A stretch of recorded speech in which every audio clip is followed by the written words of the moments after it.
Former Kapuso star na si Kim Domingo, pasok sa top rating kapamilya serye na Batang Quiapo, magiging bagong leading lady kaya siya ni Coco Martin.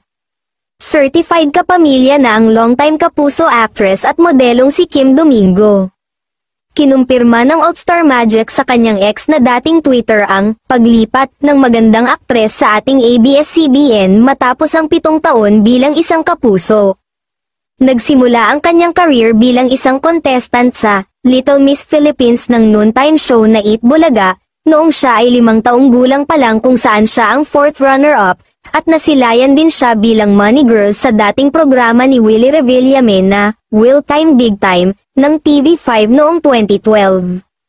Isa siyang regular figure noon sa gag show na Bubble Gang mula 2015 at naitampok siya sa ilang serye ng Kapuso Network. Huli siyang napanood sa Pinoy adaptation ng Startup noong 2022.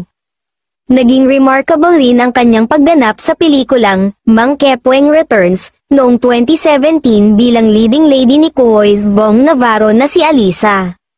Sa kanyang napipintong pag-uberde bakod sa bakuran ng Ignacia, siya ngayon ay napapabalitang sasabak na agad sa isang mabigat na proyekto. Mapapanood na ang 29 anyos na aktres sa nangungunang teleserye ngayon na FPJ's Batang Quiapo. Hindi pa man opisyal ang kanyang pagtapak sa paligid ng Kapamilya Network, pero marami na ang nag-welcome sa kanyang madlang people bilang isang kapamilya.